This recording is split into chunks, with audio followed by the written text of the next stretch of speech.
Hello, planet Earth. Welcome to my YouTube channel. We're at 90K. My BFF Jill730. I'm Preston L. Young, wishing you warm salutations and congratulations as always. You've made your way to the Buffington Post.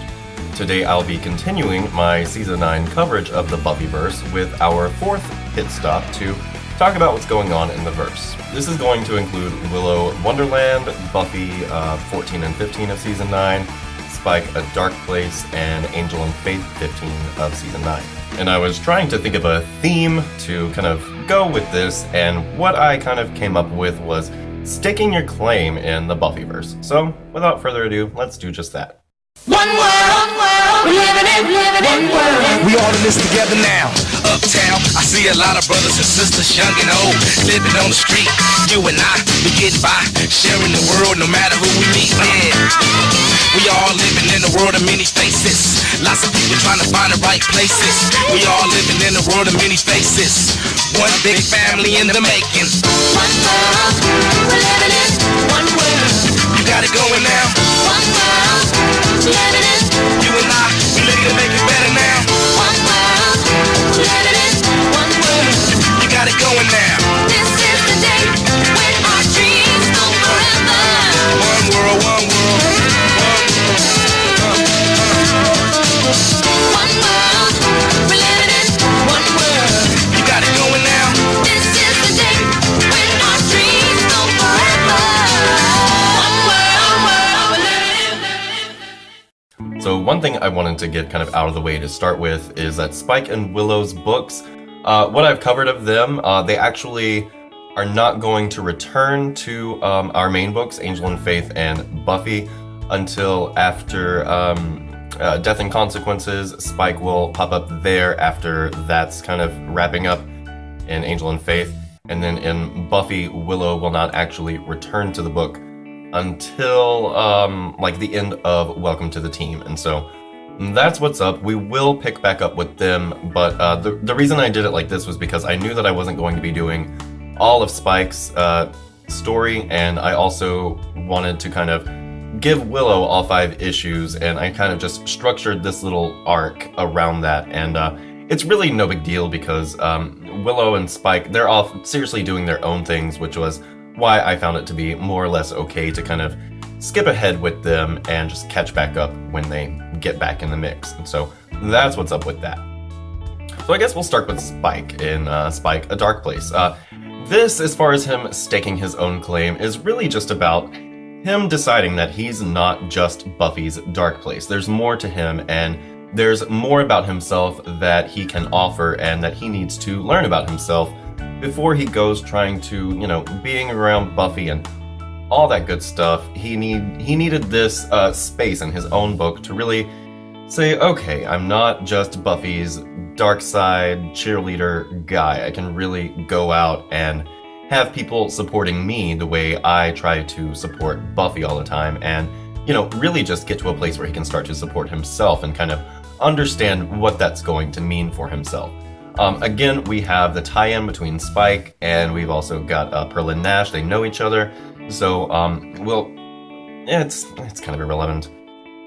Willow, as far as her staking her own claim, it's really about claiming herself, getting that, just like Spike in a way, saying, okay, I am more than just what I've been letting myself be. Magic is more than what I've been letting it be. It's a whole variety pack of stuff, and that speaks for Magic and Willow, because Willow and Magic are pretty much one and the same, you know what I mean?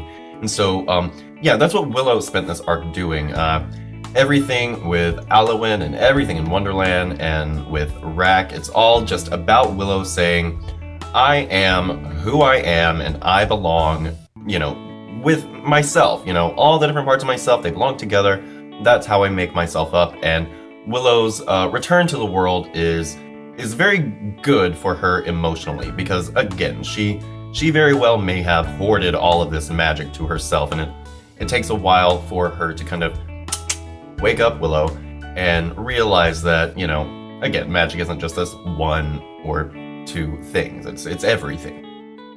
Billy, we did Billy the Vampire Slayer, parts 1 and 2, and he is again staking his claim on the Buffyverse. He's saying, okay, well, you may not want to be Slayers, I don't know, 900 of you who are left, however many, but I'm gonna be a Slayer, and that's, you know, the way that I can contribute to this fight, by choosing to be a part of it and, you know, joining up with Buffy. And I like what, again, we get from Buffy talking to Billy at the end of Billy Part 2, and I like that he is just saying, you know, this is my little piece of the Buffyverse, and it may not even be mine, but I'm totally willing to represent Buffy and everything that she stands for in order to keep this world safe. And over on Angel and Faith, we also have the hero of his own story, and what's really interesting about this is you've got Whistler, and he is pretty much a mirror for Angel.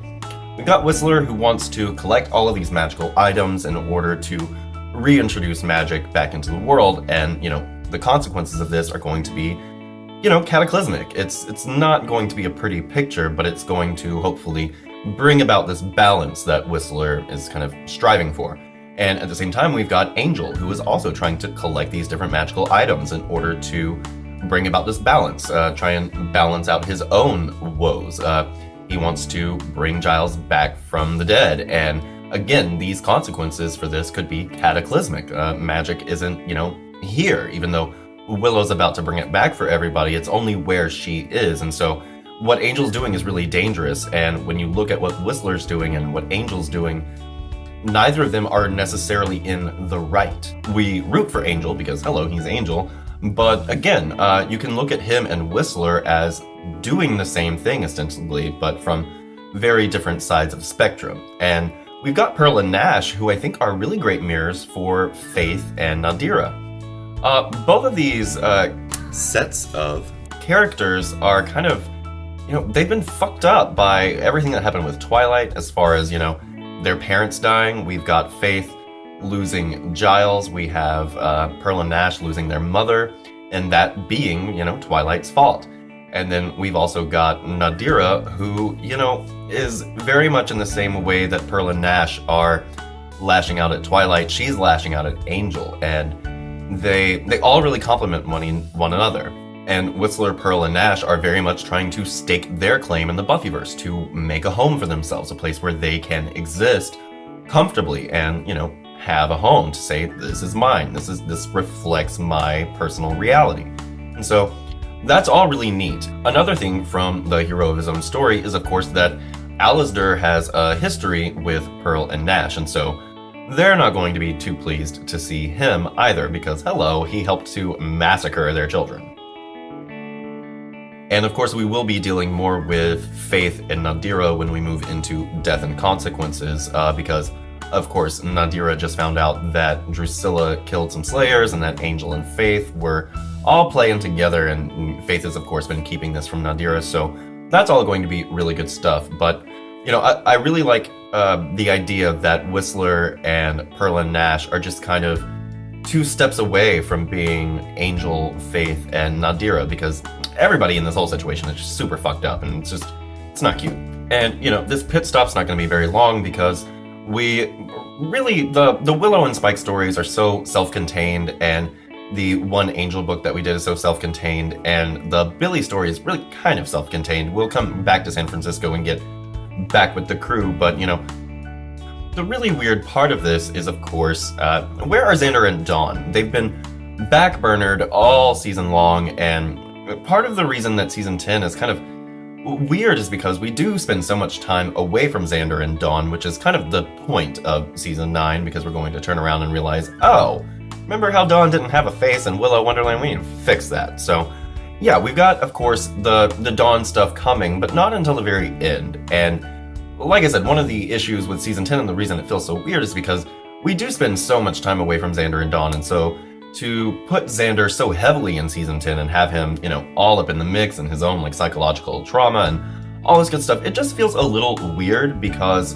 during season 9 we just don't have those characters as much as, you know, maybe we need to in order to just keep in touch with them. And of course that all makes sense because Buffy's not really keeping in touch with them, and there's something noticeably missing.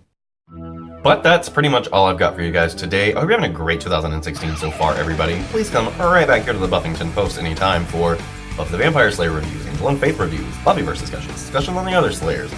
Season 8, go check that out. Get caught up. Work your way up to Season 9. I am going to be doing very soon the Retreat Part 4 Redux and the Daddy Issues Part 1, so bear with me. I'll probably do that before we jump back into Season 9 proper. As the next part of my Season 9 coverage, we are going to cover, we're going to go back in time a little bit and talk about Illyria Haunted so that we can figure out how exactly Illyria's powers are back once we find Illyria in Season 9. And before we do that, we are going to play the Angel Drinking Game, so stay tuned for that. I should have that up before the end of the week. So, have a great day, everybody, and we'll see you next time. Bye.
Time I take one on the chin, you're hammering, you're cold, you don't know how long I've been watching the light.